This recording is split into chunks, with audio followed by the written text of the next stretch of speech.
দর্শক আমন্ত্রণ জানাচ্ছি যমুনার বিশেষ আয়োজন ডক্টর সন কলে।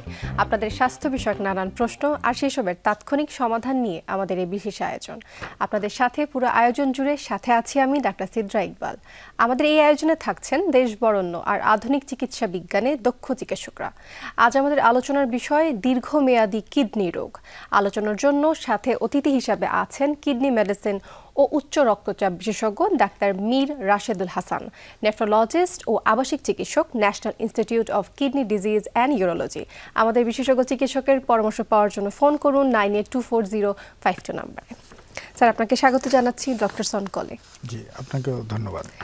স্যার, আজকে আমরা খুবই গুরুত্বপূর্ণ একটা বিষয়ে কথা বলবো, দীর্ঘমেয়াদী কিডনি রোগ বা যাকে আমরা শর্ট ফর্মে সিকেডি বা ক্রনিক কিডনি ডিজিজ বলে থাকি। এবং একটা জরিপে দেখলাম বাংলাদেশে প্রায় 3.5 কোটিরও বেশি মানুষ হচ্ছে এই রোগে আক্রান্ত আছেন, যেটা আসলে মহাবিপদ সংকেতের একটা সংকেত বলতে পারি। তো কেন আসলে এত বেশি মানুষ দীর্ঘমেয়াদী কিডনি রোগটাতে আক্রান্ত হচ্ছেন, এই বিষয়টা একটু শুরু করতে চাই আমি।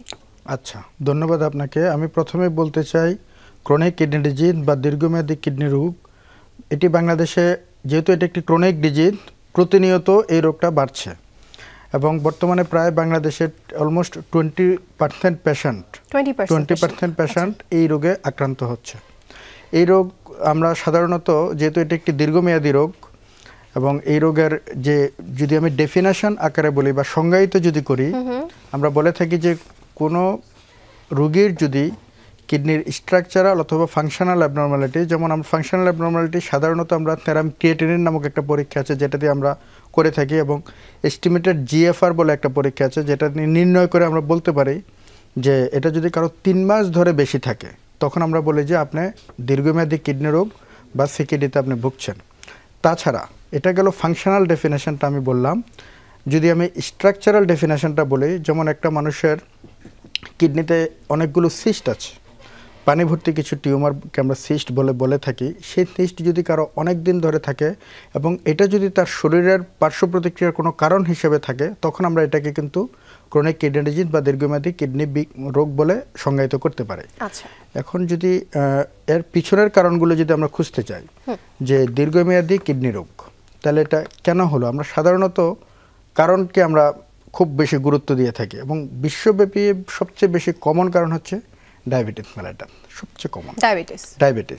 আচ্ছা। 2 নাম্বার হচ্ছে হাইপারটেনশন বা উচ্চ রক্তচাপ বা হাই বিপি। এখনকার বই পুস্তকগুলোতে সাধারণত হাই বিপি শব্দটাকে খুব বেশি ইউজ করা হচ্ছে। তাছাড়া কিডনির নিজস্ব কিছু রোগ, যেমন গ্লোমেরুলার ডিজিজ বলে আমরা একটা রোগ বলে থাকি, যেটা কিডনির নিজস্ব রোগ। তাছাড়া কিছু ড্রাগসের জন্য কিডনি বিকল হতে পারে। এছাড়াও যে আমাদের যে ফুড হ্যাবিট, জাঙ্ক ফুড এবং ইন্ডাস্ট্রিয়াল এরিয়াতে কিছু টক্সিন আমরা ইউজ করে থাকি, যেমন অনেকগুলো দীর্ঘমেয়াদী কিডনি রোগ বিভিন্ন দেশে বিভিন্ন নামকরণ করা হয়ে থাকে। যেমন শ্রীলঙ্কাতে ওরা যে বলে যে শ্রীলঙ্কার নেফ্রোপ্যাথি, আচ্ছা, স্ক্যান্ডিনেভিয়ান দেশগুলো বলে থাকে বলকান নেফ্রোপ্যাথি, মানে নানান জায়গায় ওইগুলো কিন্তু দীর্ঘমেয়াদী কিডনি রোগের কারণ হিসেবে ধরা হয় এবং ওগুলোকে নানান জায়গায় নানানভাবে সংজ্ঞায়িত করা হয়। স্যার, একটা প্রশ্ন আছে, আমাদের দর্শক আমাদের সাথে যুক্ত হচ্ছেন, ওই প্রশ্নটি নিয়ে তারপর ফিরছি আপনার কাছে আলোচনার জন্য। দর্শক, কে বলছিলেন, কোথা থেকে বলছিলেন, নাম বলে প্রশ্ন করুন। আমি সাইফুল বলছিলাম, ঢাকা থেকে। জি সাইফুল, প্রশ্নটি করুন। জি, আমি দীর্ঘদিন যাবৎ উচ্চ রক্তচাপে ভুগতেছি, কিন্তু ঔষধ খাচ্ছি, আমার উচ্চ রক্তচাপ নরমাল আছে। আমি গত 2 দিন আগে আমার অ্যাসকিটিনিন টেস্ট করলাম, সেখানে আসছে 1.25। এটা কি কিডনি রোগের কোনো লক্ষণ? এটা কি কোনো ভয়ের কোনো কারণ কিডনির জন্য? অসংখ্য ধন্যবাদ জানাচ্ছি সাইফুল আপনাকে। আপনার যদি কোনো প্রশ্ন থাকে সাইফুলের কাছে আপনি প্রশ্নটি করতে পারেন। আপনি কি শুধুমাত্র এই সেরাম ক্রিয়েটিনিন পরীক্ষা ছাড়া আর অন্য কোনো পরীক্ষা আপনি করেছিলেন, না শুধু একটা পরীক্ষা করা হয়েছিল? আমি ওই যে আলট্রাসোনোগ্রাম করেছিলাম, আমার ওই যে কিডনি, লিভার ওগুলো করেছিলাম, প্রোস্টেট ওগুলো সবকিছু ডাক্তার দেখাইছিলাম, উনি বলছিল নরমাল আছে, ওকে আছে। আচ্ছা, ধন্যবাদ আপনাকে। আসলে বিষয়টা হচ্ছে শুধুমাত্র সেরাম ক্রিয়েটিনিন এই রিপোর্ট দিয়ে আমরা কখনো বলি না যে আপনার দীর্ঘমেয়াদী কিডনি রোগে ভুগছেন। আমি শুরুতেই যদি আমি সংজ্ঞাটা আপনাদেরকে আবারও বলি যে কারো যদি সেরাম ক্রিয়েটিনিন বা এস্টিমেটেড জিএফআর, যেটা আমরা সেরাম ক্রিয়েটিনিন দিয়ে ক্যালকুলেশন করি, সেটা যদি 3 মাসের বেশি কারো যদি বেশি থাকে, তখন আমরা সেটাকে আমরা ক্রনিক কিডনি ডিজিজ বলি বা দীর্ঘমেয়াদী কিডনি রোগ বলি, সেক্ষেত্রে অনেকগুলো প্যারামিটার আমাদের দেখতে হয়। যেমন আমি আলট্রাসোনোগ্রাফির কথা আপনি মেনশন করেছেন যে আপনার আলট্রাসোনোগ্রাফিতে আপনার ডক্টর বলেছে এটা ভালো, যদি ভালো থাকে তাহলে ওকে ফাইন, আপনার এখনই আমি আপনাকে মানে দীর্ঘমেয়াদী কিডনি রোগ আছে এই কথা এই দুইটা রিপোর্ট দিয়ে আমি কখনোই বলতে পারবো না। সেক্ষেত্রে আমার আরও কিছু প্যারামিটার দেখতে হবে, যেমন আপনার হিমোগ্লোবিন কেমন, আপনার রক্তে ক্যালসিয়ামের মাত্রা কেমন, আপনার রক্তে ফসফেটের মাত্রা কেমন, আপনার এবং রক্তে ইনট্যাক্ট প্যারাথাইরয়েড বলে একটা আছে যেটা আমরা টেস্ট করে থাকি, ওইটাও একটা কিডনির ড্যামেজের একটা প্যারামিটার। তাছাড়া আমাদের আসলে কিডনি রোগীদের জন্য সবচেয়ে গুরুত্বপূর্ণ পরীক্ষা হচ্ছে ইউরিন রুটিন মাইক্রোস্কোপিক এক্সামিনেশন, প্রস্রাব পরীক্ষা। সেই পরীক্ষাটা আপনাকে সর্বপ্রথম আসলে ওই পরীক্ষাটা আপনার করা দরকার ছিল। ধন্যবাদ আপনাকে। জি, মীর রাশিদুল হাসান স্যার, আমি আপনার কাছে আরো প্রশ্ন করব যে আসলে এই যে এতগুলো টেস্টের কথা আপনি বলেছেন, নিশ্চয়ই যারা দর্শক আমাদেরকে দেখছেন সবাই কিন্তু এতগুলো টেস্ট করবার জন্য সচেতন নাও হতে পারে, তাহলে স্পেসিফিকলি কোন টেস্টগুলো করলে আসলে যে আমরা জানতে পারবো যে আসলে কিডনি রোগ হওয়ার সম্ভাবনা আছে কিনা, পরীক্ষা নিরীক্ষাগুলো করলে একজন মানুষ বা একজন সুস্থ মানুষ বুঝতে পারবে যে তার সিকেডি বা দীর্ঘমেয়াদী কিডনি রোগ হওয়ার কোনো সম্ভাবনা আছে কিনা? আচ্ছা, সেক্ষেত্রে যেহেতু আমি নেফ্রোলজিস্ট, আমার আসলে প্রথম পরীক্ষাটাই শুরু হয় ইউরিন রুটিন মাইক্রোস্কোপিক এক্সামিনেশন, প্রস্রাব পরীক্ষা। প্রথম পরীক্ষাটা হচ্ছে প্রস্রাব পরীক্ষা। 2 নাম্বার পরীক্ষা হচ্ছে যেটা আসলে আমাদের ইনভেস্টিগেশন না, ক্যালকুলেশন। আমি আবারও বলি, estimated GFR is an calculation, not a investigation. অনেকে এটাকে ইনভেস্টিগেশন করে, আমি কিন্তু ক্রিয়েটিনিন এবং আপনার বয়স দিয়ে আমি এস্টিমেটেড জিএফআর ক্যালকুলেট করতে পারছি। তাহলে গেল ইউরিনারি এস্টিমেটেড জিএফআর, একটা আলট্রাসোনোগ্রাম অফ দি কেইউবি বলি আমরা, কিডনি ইউরেটার ব্লাডার। এটা করলে আমরা মোটামুটি বুঝে যাব যে আপনার দীর্ঘমেয়াদী এটা কতদিন পর পর করা প্রয়োজন আছে একজন সুস্থ মানুষের ক্ষেত্রে? সেটা আসলে যাদের ক্ষেত্রে দীর্ঘমেয়াদী, যাদের ক্ষেত্রে ডায়াবেটিস, যাদের ক্ষেত্রে উচ্চ রক্তচাপ থাকে, ওনাদের ক্ষেত্রে আসলে রেগুলার 3 মাস থেকে 6 মাস পর পর এই টেস্টগুলো করে নেওয়া উচিত। আচ্ছা, এবার আমি একটু চলে আসতে চাই, আমরা যখনই দীর্ঘমেয়াদী কিডনি রোগের পেশেন্টগুলো পেয়ে থাকি, তাদের মধ্যে কিন্তু একটা বিষয় নিয়ে খুবই আতঙ্ক কাজ করে, সেটা হচ্ছে ডায়ালিসিস নিয়ে। এবং ডায়ালিসিস যেহেতু সবার চিন্তা যে এটা একটা ব্যয়বহুল চিকিৎসা, অনেকে এটার অভাবেও কিন্তু মৃত্যুবরণ করেছেন, এরকমও কিন্তু অনেক খবর আমরা পেয়েছি। তো যেহেতু কিডনি রোগীর সংখ্যা অনেক বেশি এবং চিকিৎসার ক্ষেত্রে আমরা কতটুকু স্বয়ংসম্পূর্ণ সেটা আপনার কাছে আমি জেনে নিব, তবে একটু জানতে চাই ডায়ালিসিসটা আপনারা কখন করে থাকেন বা কোন রোগীর ক্ষেত্রে ডায়ালিসিসটা আপনারা রেকমেন্ড করেন? আচ্ছা, ধন্যবাদ আপনাকে, এটা খুবই গুরুত্বপূর্ণ প্রশ্ন। প্রথম কথা হচ্ছে ক্রনিক কিডনি ডিজিজ বা দীর্ঘমেয়াদী কিডনি রোগ, সেটাকে আমরা আসলে কিছু গ্রুপে ভাগ করি। গ্রুপ 1, 2, 3 এর মাঝে আবার দুটা, 3A, 3B, 4 এবং 5। সাধারণত গ্রুপ 3A পর্যন্ত কোনো সিমটম থাকে না, পেশেন্টের কোনো লক্ষণে থাকে না। তাহলে 3B, 4, 5, যাদের 5-এ যারা চলে যাবে তখন আমরা আপনাদেরকে রোগীদেরকে বলে থাকি যে আপনি দীর্ঘমেয়াদী কিডনি রোগ স্টেজ বা গ্রুপ 5-এ আছেন, এই মুহূর্তে আপনার দরকার হচ্ছে রেনাল রিপ্লেসমেন্ট থেরাপি। সেটার 2টা পার্ট, একটা ট্রান্সপ্লান্টেশন, একটা ডায়ালাইসিস। তো তাদেরকে আমরা ডায়ালাইসিসের জন্য বলে থাকি। ডায়ালাইসিসের মধ্যে আসলে 2টা ভাগ আছে, একটা হচ্ছে পেটার ডায়ালাইসিস, যেটাকে আমরা বলে থাকি কন্টিনিউয়াস অ্যাম্বুলেটরি পেরিটোনিয়াল ডায়ালাইসিস বা CAPD, আর একটা হচ্ছে হেমোডায়ালাইসিস বা রক্তের ডায়ালাইসিস, যেটা সাধারণত আমরা আমাদের দেশে সবচেয়ে বেশি আমরা রোগীদেরকে দিয়ে থাকি। এখন আমরা কখন দিব? যাদের ক্ষেত্রে ওই যে বললাম ক্রনিক কিডনি ডিজিজ স্টেজ 5 বা দীর্ঘমেয়াদী কিডনি রোগ, যাদের 5 নাম্বার গ্রুপে যারা আছে, তাদের ক্ষেত্রে কিছু লক্ষণ থাকে। যেমন অনেক পেশেন্ট আছে যাদের ক্ষেত্রে ধরেন রক্তে বাইকার্বনেটের মাত্রা অনেক কমে যায়, প্রচণ্ড পরিমাণ শ্বাসকষ্ট থাকে, শরীরে অনেক বেশি ফুলা থাকে, যে পানি আমরা আসলে সাথে মেডিকেশন দিয়ে বের করতে পারি না। এবং ক্রনিক কিডনি ডিজিজ বা দীর্ঘমেয়াদী কিডনি রোগীদের পটাশিয়ামের লেভেল অনেক বেশি থাকে। সাধারণত পটাশিয়াম লেভেল বেশি থাকলে পটাশিয়াম কারেকশন করার জন্য আমরা বিভিন্ন মেডিকেশন ইউজ করি। ওইসব ক্ষেত্রে যদি ফেল করে তখন আমরা রোগীদেরকে বলি যে আপনাকে অবশ্যই ডায়ালিসিসটা করতে হবে। তাহলে যেটা হলো যে খুব বেশি শ্বাসকষ্ট যদি হয়, শরীর যদি অত্যধিক ফুলা থাকে, যেটা আমরা সাধারণত মেডিকেশন দিয়ে বের করতে না পারি। 3 নম্বর হচ্ছে হাইপারক্যালেমিয়া, মানে পটাশিয়ামের মাত্রা অনেক বেশি রক্তে, যেটা আমরা মেডিকেশন দিয়ে ভালো করতে পারছি না। 4 নম্বর হচ্ছে blood urea level. Blood urea level যদি অনেক বেশি থাকে এবং রোগী যদি ইউরিয়ামের লেভেল বেশি হওয়ার জন্য তার যদি অজ্ঞান হয়ে থাকে, রোগীর যদি বুকে কোনো ব্যথা থাকে, সেসব ক্ষেত্রে সাধারণত আমরা ডায়ালিসিসের কথা, ইমার্জেন্সি ডায়ালিসিসের কথা বলে থাকি। হ্যাঁ, ডায়ালিসিস নিয়ে আরেকটা প্রশ্ন থাকে যে একবার ডায়ালিসিস যদি শুরু করা হয় সেটা আজীবন নিতে হবে, এটা কি সত্য? আচ্ছা, সেটাও খুবই গুরুত্বপূর্ণ প্রশ্ন। সাধারণত কিডনি রোগগুলোকে যদি আপনার ডায়ালিসিসের দিক থেকে চিন্তা করেন 2টা ভাগে ভাগ করা হয়। একটা হচ্ছে স্বল্পমেয়াদী কিডনি রোগ, যেটার আসলে মেডিকেল টার্ম হচ্ছে, যদিও আজকে টপিকটার বাইরে, সেটার একটা মেডিকেল নাম হচ্ছে একেআই, একুইট কিডনি ইনজুরি। সেসব ক্ষেত্রে কিন্তু রোগীকে আপনার ডায়ালাইসিস করার পরে কয়েকটা ডায়ালাইসিস দিলেন, এরপরে দেখবেন যে রোগী ইমপ্রুভ করে যাবে, রোগীর ক্রিয়েটিনের মাত্রা কমে আসে, তখন আমরা সাধারণত ডায়ালাইসিস উইথড্র করতে পারি।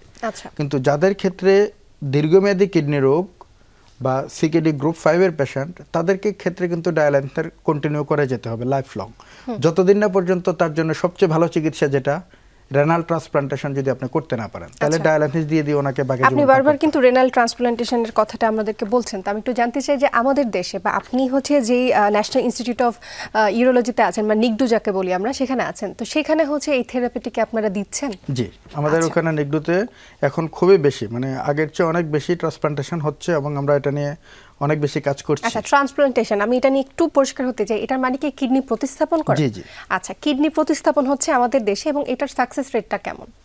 আচ্ছা, সাকসেস রেটের কথা যদি বলেন, আসলে আমাদের দেশে তো ট্রান্সপ্লান্টেশন অনেকগুলো সেন্টারে হচ্ছে। সবচেয়ে বেশি হচ্ছে সিকেডি হাসপাতাল বলে, যেখানে প্রফেসর কামরুল ইসলাম স্যার একাই প্রায় বাংলাদেশে 1700-1800 কিডনি ট্রান্সপ্লান্টেশন করে ফেলেছেন। আচ্ছা। আর আমার ইনস্টিটিউটে যেটা হয়, আমার ইনস্টিটিউটে অলমোস্ট অ্যারাউন্ড 50 রেনাল ট্রান্সপ্লান্টেশন বা কিডনি ট্রান্সপ্লান্টেশন হয়েছে। আউটকাম আমাদের ভালো, আলহামদুলিল্লাহ, আমাদের পেশেন্ট ভালো। যদিও এতদিন পর্যন্ত অনেক ট্রান্সপ্লান্টের রোগী আপনারা জানেন যে এই দেশ থেকে ভারতে চলে যাওয়া একটা প্রবণতা সবার মাঝেই কাজ করে, কিন্তু এখন আমাদের দেশে কিডনি ট্রান্সপ্লান্টেশনের আউটকাম অনেক ভালো। আমাদের অনেক নেফ্রোলজিস্ট স্যাররা আছেন যারা এটা নিয়ে কাজ করছেন এবং ইউরোলজিস্ট স্যাররা আছেন যেটা নিয়ে কাজ করছেন। এই যে একটা অঙ্গ প্রতিস্থাপন করা বা অন্যের শরীর থেকে একটা অঙ্গ নিয়ে নিজের মাঝে প্রতিস্থাপন করা, এর মধ্যে দিয়ে কি কোনো রকম পার্শ্বপ্রতিক্রিয়া হয় না বা হওয়ার কি সম্ভাবনা থাকছে না? আচ্ছা, সেটাও খুবই ভালো প্রশ্ন করেছেন আপনি, ধন্যবাদ। এটা হচ্ছে আসলে আমাদের দেশে কিডনি প্রতিস্থাপন আইন আছে, কিন্তু ট্রান্সপ্লান্ট অ্যাক্ট 2018 সালে এই আইনটা করা হয়। সেই আইনে কিন্তু আমরা কিন্তু নিকটাত্মীয়র বাইরে একমাত্র মানে স্পাউস ছাড়া বা হাজব্যান্ড ওয়াইফ ছাড়া অন্য কারো কাছ থেকে কিন্তু আমাদের দেশে কিডনি প্রতিস্থাপন অসম্ভব, আপনি এটা করতে পারবেন না, আইনেই নাই। তাহলে যেটা হচ্ছে যে যদি আপনার ভাই আপনাকে কিডনি দেয়, আপনার মা যদি আপনাকে কিডনি দেয়, আপনার বাবা যদি আপনাকে কিডনি দেয়, সেক্ষেত্রে আসলে আমাদের দেশে রিজেকশনের রেট খুব বেশি না, আমরা আলহামদুলিল্লাহ করতে পারছি। আর রিজেকশন যেন না হয় সেটার জন্য আমরা পূর্বে কিছু টেস্ট করে ফেলি। সেই টেস্টগুলো করে আমরা কিন্তু আপনাকে বলতে পারি যে আমরা বিভিন্ন মেডিকেশন ইউজ করি যেন আপনার কিডনিটা ট্রান্সপ্লান্ট করার পরে যেন এটা প্রতিস্থাপনের পরে যেন এটা রিজেক্ট না করে, সেই ধরনের ব্যবস্থা আমাদের দেশে আছে এবং আমরা এটা করতে পারছি। আচ্ছা, আপনি যেটা বললেন যে নিকট আত্মীয় ছাড়া কিন্তু হচ্ছে কিডনি ট্রান্সপ্লান্ট আসলে আইনেও নাই এবং করা উচিতও না, তো যিনি কিডনিটা দিচ্ছে না তার ক্ষেত্রে হচ্ছে বিষয়টা কেমন থাকবে? এবার তার স্বাস্থ্য চিন্তা যে একটা বিষয়, যে তিনি তো একটা কিডনি বা একটা অঙ্গ প্রতিস্থাপনের জন্য নিজেরটা হচ্ছে ডোনেট করছেন, খুব মহৎ একটা কাজ অবশ্যই, তো তার ক্ষেত্রে হচ্ছে আপনারা কিভাবে হচ্ছে নজরদারি করে রাখেন? এটা খুবই গুরুত্বপূর্ণ, তাই না? প্রত্যেকটা যারা কিডনি দিচ্ছে ওনারা কিন্তু খুব ওরিড থাকে যে আসলে আমি যে কিডনি দেবো আমার কী ধরনের সমস্যা হতে পারে। তাদের জন্য ভালো খবর হচ্ছে কিডনি ট্রান্সপ্লান্টেশনের পরে খুব একটা বেশি সমস্যা হয় না। আপনি যদি ডোনার হন খুব বেশি আপনার ঝামেলা হবে না, খুব মানে হাতে গোনা কয়েকজনের ক্ষেত্রে হইতে পারে যে আপনার একটু করে কিডনির ক্রিয়েটিনিন পয়েন্ট একটু বেশি থাকতে পারে, আপনার একটু প্রস্রাবের সাথে প্রোটিন যাওয়ার একটা রোগ হতে পারে, জিএন বলে আমরা, সেকেন্ডারি গ্লোমেরুলার ডিজিজ, এই ধরনের কিছু ডেভেলপ করতে পারে। কিন্তু ওভারঅল যদি আপনি বলেন কিডনি ডোনেশন প্রক্রিয়ায় মানে যিনি ডোনার ওনার খুব বেশি ভয়ের কারণে উনি স্বাভাবিক জীবনযাপন সহজেই করতে পারবে। আচ্ছা, তাহলে পরবর্তীতে তাদের জীবনযাপনটার ক্ষেত্রে তাদের ক্ষেত্রে ফলো আপ করতে হবে। ফলোআপটা কতদিন? তাদের ক্ষেত্রে 6 মাস পর পরে আপনি প্রস্রাব পরীক্ষা, একটা আলট্রাসোনোগ্রাম, এগুলো আপনি করে দেখবেন যে আসলে উনি যে কিডনি যেটা ডোনেট করলেন ওনার তো একটা কিডনি, সিঙ্গেল কিডনি নিয়ে উনি কেমন আছেন সেটার জন্য অনেকে আমরা 6 মাস পর পর ফলো আপ করি। মানে যিনি ডোনার তিনিও হচ্ছে 6 মাস পর পর ফলো আপ করবেন এবং যিনি হচ্ছে নিয়েছেন তারও কিন্তু 6 মাস পর পর একটা ফলো আপ করতে হবে। ফলো আপের কোনো শেষ নাই। যিনি রিসিপিয়েন্ট, যিনি আরেকজনের কাছ থেকে ডোনার নিলেন, উনি তো প্রথম দিকে উইকলি, তারপর 2 উইকলি, মানে প্রতিস্থাপনের পরে প্রথম 3 মাস পর্যন্ত খুবই গুরুত্বপূর্ণ, কারণ আপনি আরেকজনের কিডনি কিন্তু নিচ্ছেন, তো আপনার বডি কিন্তু এটা কিভাবে গ্রহণ করছে, কিভাবে নিচ্ছে কিনা বা কিভাবে এটা ম্যাচ হচ্ছে কিনা বডির সাথে, সেটা একটা বিষয় আছে। কিডনি প্রতিস্থাপন কথাটা যখনই আসে মাথায় তখনই কিন্তু আরেকটা কথা চলে আসে যে খুবই ব্যয়বহুল একটা চিকিৎসা, তো আসলে কতটুকু ব্যয়বহুল এটা? আচ্ছা, ধন্যবাদ আপনাকে। কিডনি প্রতিস্থাপনের ব্যয় যদি আপনি বলেন, আসলে বাংলাদেশে তো প্রাইভেট হসপিটালগুলোতে একটা মাত্র হাসপাতালে সেই চিকিৎসাটা হচ্ছে, সেটা হচ্ছে সিকেডি হাসপাতাল। তো সেই ক্ষেত্রে সিকেডি হাসপাতাল কামরুন তার মানে নিজের উদ্যোগে, তার তো খুবই কম রেটে আমি যতটুকু জানি, তার মনে হয় 2,10,000 টাকার মতো একটা টিম কাজ করে ওইখানে ওই ফিটা তার নিচ্ছেন। বাকি আমাদের যে গভর্নমেন্ট হসপিটালগুলোতে হচ্ছে, যেমন Dhaka medical college, Bangladesh medical university বা পিজি হাসপাতাল আমরা যেটাকে বলি, এবং আমার national institute of kidney disease and neurology নিগডু, আমরা কিন্তু ওইভাবে পেশেন্টের কাছ থেকে কোনো টাকা আমরা নিচ্ছি না। যেটা নিয়ে খরচের বিষয়টা যেটা নিয়ে আসে, ওই যে আমি আপনাকে শুরুতে একটা কথা বলেছিলাম, আপনার কিডনি আপনি যে ডোনারের কাছ থেকে নিচ্ছেন সেটা রিজেক্ট করবে কিনা ওইটাকে ঠেকানোর জন্য আমরা কিছু মেডিকেশন ইউজ করি। সেই মেডিকেশনের কস্টগুলো অনেক বেশি। যেমন বেজিলেক্সিমেব বলে একটা ইনজেকশন আমরা সাধারণত রোগীদের দেই, এটার ওই ওষুধটার কি হয়তো 1-1.5 লাখ টাকার খরচ রোগীদের আলাদা লেগে যায়। আর একটা জিনিস হচ্ছে রোগীদেরকে প্রচুর পরিমাণ ইনভেস্টিগেশন করতে হয়, যে ধরেন কিডনি প্রতিস্থাপনের পরের দিন থেকে সে যে কয়দিন থাকবে তার প্রতিদিনে অনেকগুলো পরীক্ষা নিরীক্ষা করা হয়। ইনভেস্টিগেশনের জন্য কেমন ব্যবস্থাপনা রয়েছে? ইনভেস্টিগেশনের জন্য হ্যাঁ, আমাদের হসপিটালে পরীক্ষাগুলো হচ্ছে এবং আমরা তো অনেক ক্ষেত্রে ফ্রি করে থাকি এগুলো। আচ্ছা, এটা কি সরকারি খরচ? অনেক ক্ষেত্রে সরকারি খরচ, এবং বাংলাদেশ সরকার আলহামদুলিল্লাহ হিউজ পরিমাণ টাকা কিডনি প্রতিস্থাপনের ক্ষেত্রে সরকার ভর্তুকি কিন্তু দিচ্ছে। আমরা মানুষকে অনেক উৎসাহিত করছি, কিন্তু আমাদের সবচেয়ে বড় ব্যারিয়ারটা হচ্ছে, বাধাটা হচ্ছে ডোনার। আমরা ডোনার খুব একটা বেশি পাই না, সেটা হচ্ছে সমস্যা। আচ্ছা, এবং ডোনার নিয়ে কিন্তু আপনি আমাদেরকে একদম পরিষ্কার করেই বললেন যে আসলে ডোনেট করবার পরে তেমন একটা পার্শ্ব প্রতিক্রিয়া কিন্তু ডোনারের মধ্যে দেখা যায় না, খুব কম সংখ্যক সেটা, তবে সেটা তেমন একটা হাতে নগণ্যই বলতেই পারি। তো স্যার, আরেকটা প্রশ্ন আসে যে কিডনি রোগীদের ক্ষেত্রে কিন্তু খাওয়া দাওয়ার একটা রেস্ট্রিকশন থাকে। এখানে অনেক ক্ষেত্রে অনেকে বলে যে খুব কম পানি খেতে হবে, ফলমূল কম খেতে হবে, আবার অনেক ক্ষেত্রে আসে যে না, একটা পরিমাণ মতো পানি খেতে হবে, বা ফলমূলের ক্ষেত্রে অনেক রেস্ট্রিকশন থাকে। তাহলে সিকেডি রোগী যারা রয়েছেন বা ক্রনিক কিডনি ডিজিজ যাদের আছে তাদের ক্ষেত্রে এই যে পানির পরিমাণটা কেমন হবে, এবং ফলমূল ওরা খেতে পারবে কিনা, বা কোন ধরনের ফল খেলে কোনো সমস্যা হবে না?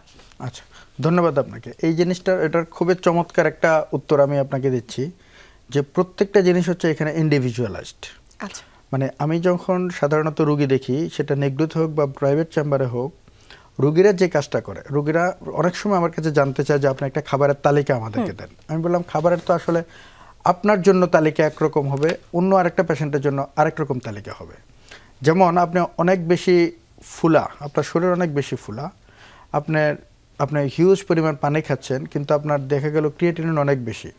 আপনার যদি কিডনি যদি আপনার ভালো থাকতো, তাহলে আপনি অতিরিক্ত পরিমাণ পানি খেলেও কিডনি সেটা এক্সক্রিয়েট করতে পারতো, বের করতে পারতো। কিন্তু আপনি তো এখন ওই অবস্থার মধ্যে অত পরিমাণ পানি খেতে পারবেন না, কারণ এই লোড আপনার কিডনি নিতে পারবে না। সেই ক্ষেত্রে আপনাকে পানি আমি কম খেতে বলবো, আপনাকে রেস্ট্রিকশন করে দেব। সাধারণত আমরা যেটা বলি যে কারো যদি শরীর খুব বেশি ফুলা থাকে, আপনি পূর্ববর্তী দিনের প্রস্রাবের সম পরিমাণ পানি খাবেন। মানে ধরেন আপনার একদিন সকাল 8টা থেকে পরের দিন সকাল 8টা পর্যন্ত 24 ঘন্টা আপনার প্রস্রাবটাকে একটা বোতলে মেজার করলেন, মেজার করে দেখলেন যে আপনার 1 লিটার প্রস্রাব হলো সারাদিনে, তাহলে আপনি পরের দিন থেকে 1 লিটার করে পানি খাবেন ডেইলি। এটা হচ্ছে পানির বিষয়টা। আবার অনেক পেশেন্ট আছে যাদের ক্ষেত্রে দেখা যায় যে শরীরে কোনো ফুলা নাই, হয়তো ওনার ক্রিয়েটিনিন বেশি, কিন্তু শরীরে খুব একটা বেশি পানি টেনে নেই। সেই ক্ষেত্রে আমরা যেটা বলি যে আপনার পূর্ববর্তী দিনের প্রস্রাবের পরিমাণ তার সাথে হচ্ছে 500 ml বেশি। আচ্ছা, এইভাবে আমরা পানির মাত্রাটা ঠিক করে থাকি। আর ফলমূলের ক্ষেত্রে যে বিষয়টা, সেটা হচ্ছে যেহেতু দীর্ঘমেয়াদী কিডনি রোগ যাদের থাকে তাদের পটাশিয়াম লেভেল বেশি থাকে, আমি শুরুতেই বলেছিলাম। তাহলে যাদের ক্ষেত্রে পটাশিয়াম লেভেল বেশি থাকে, আমাদের বেশিরভাগ ফলমূলগুলোতেই হচ্ছে পটাশিয়াম বেশি থাকে। আচ্ছা, রোগীরা দেখবেন যে হাসপাতালে যাওয়ার সময় 1 গাদা ফল নিয়ে যায়, রোগী যারা দেখতে, আত্মীয়স্বজন যারা দেখতে আসে। তাহলে আপনি একদিকে পটাশিয়াম বেশি, অন্যদিকে আপনি অনেক বেশি ফল আরও তাকে খেতে দিচ্ছেন, তাহলে কী হবে? পটাশিয়াম তো অনেক বেশি বেড়ে যাবে। পটাশিয়াম বেড়ে গেলেই কিন্তু হার্টের জন্য খারাপ এবং মর্টালিটি অনেক বেশি। তাহলে সেই ক্ষেত্রে আমরা যেটা বলি, আপনাকে কম পটাশিয়ামযুক্ত ফল, যেটা হচ্ছে পেয়ারা, তারপর হচ্ছে আপেল, নাশপাতি, এই 3টা ফলকে আমরা সাধারণত বলি যে এগুলোতে পটাশিয়াম লেভেল কম থাকে, সেই ক্ষেত্রে আপনি খাবেন। মজার বিষয় হচ্ছে অনেক কিডনি রোগ আছে যেখানে আবার পটাশিয়াম লেভেল কম থাকে।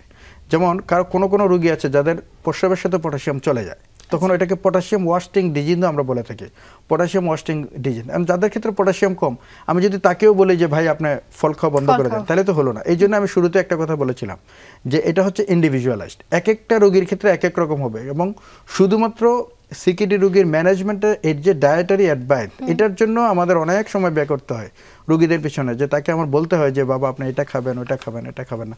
এবং আরেকটা জিনিস, প্রত্যেকটা পেশেন্টের ক্ষেত্রে হচ্ছে এখানে কিন্তু আলাদা আলাদা বিষয় আছে, আলাদা আলাদা ক্যালকুলেশন আছে, এবং খুব চমৎকারভাবে আপনি ক্যালকুলেশনটা কিন্তু আমাদের দর্শকদের বুঝিয়ে বললেন। আমরা প্রায় শেষ পর্যায়ে চলে আসছি। আমি একটু জানতে চাই, যদি আমরা এই দীর্ঘমেয়াদী কিডনি রোগটাকে প্রতিরোধ করতে চাই, সেই ক্ষেত্রে আসলে আমাদের কি করার প্রয়োজন? আচ্ছা, একটু বলি। দীর্ঘমেয়াদী কিডনি রোগটা হচ্ছে আসলে কি, মানে খুব দুঃখের সাথে বলতে হচ্ছে, এই পেশেন্ট কিন্তু কখনোই আর ভালো হবে না, নর্মালি কিন্তু সে ব্যাক করবে না, এটা কিন্তু মাথায় নিতে হবে। তাহলে যেহেতু এটা একটা প্রগ্রেসিভ ডিজিজ, আজকে আপনার ক্রিয়েটিনিন 2, কিছুদিন পর এটা বাড়বে। এই যে প্রগ্রেসিভ ডিজিজের প্রগ্রেশনটাকে হল্ট করা বা আটকানোই হচ্ছে আমাদের চিকিৎসা। সুতরাং সেই ক্ষেত্রে যদি কারো রোগের প্রাইমারি ডিজিজটা কি সেটা যদি আমরা ট্রিট করতে পারি, সেটাকে যদি আমরা নিয়ন্ত্রণ করতে পারি, তাহলে তার ওই যে প্রগ্রেশনের মাত্রাটাকে আমরা আটকাতে পারবো। তাহলে আমি যদি দেখি যে তার ব্যাকগ্রাউন্ড হিস্ট্রিতে ডায়াবেটিস আছে পেশেন্টটা, তাহলে আমি ডায়াবেটিস কন্ট্রোল করব। যদি দেখি তার ব্যাকগ্রাউন্ড হিস্ট্রিতে হাইপার টেনশন আছে, তাহলে আমি হাইপার টেনশন কন্ট্রোল করব। যদি দেখি যে এটা কোনো গ্লোমেরুলার ডিজিজ আছে, আমি ওইটাকে চিকিৎসা করব। যদি কোনো মেডিকেশনের জন্য হয়, এবং বাংলাদেশের মানুষ তো মুড়ির মতো ব্যথার ওষুধ খায় না? ব্যথার ওষুধ হচ্ছে কিডনি রোগের মানে কিডনি বিকল হওয়ার একটা গুরুত্বপূর্ণ ওষুধ। তো সুতরাং আমরা তাদেরকে পরামর্শ দেব যে আপনি এটা থেকে দূরে আসেন, এবং মুড়ির মতো প্রোটন পাম্প ইনহিবিটর গ্যাস্ট্রিকের ওষুধ মুড়ির মতো খায়। গ্যাস্ট্রিকের ওষুধও কিন্তু কিডনি রোগের জন্য দায়ী। অনেক গ্যাস্ট্রিকের ওষুধ কিন্তু কিডনি রোগ করে। আচ্ছা স্যার, আমি একেবারে শেষ পর্যায়ে চলে আসছি, আপনার কাছ থেকে বিদায় নিতে হচ্ছে, এবং আশা করি আগামী কোনো পর্বে আমরা এই বিষয়ে আরো আলোচনা করব। অসংখ্য ধন্যবাদ জানাচ্ছি আপনাকে ডক্টর সানকল। সবাইকে ধন্যবাদ। দর্শক শুনছিলেন আমাদের ডক্টর মীর রাশিদুল হাসান স্যার কি বলছিলেন, যে মুড়ের মতো আসলে এই যে পেইন কিলার ওষুধগুলো যে কোনো ফার্মাসি থেকে নিয়ে খাওয়া কিডনি রোগ বা দীর্ঘমেয়াদী কিডনি রোগের অন্যতম কারণ। সুতরাং আমরা এই থেকে বিরত থাকব। আজকের জন্য এই পর্যন্তই। ডক্টর সানকল অনুষ্ঠানে দেখা হবে আগামী পর্বে।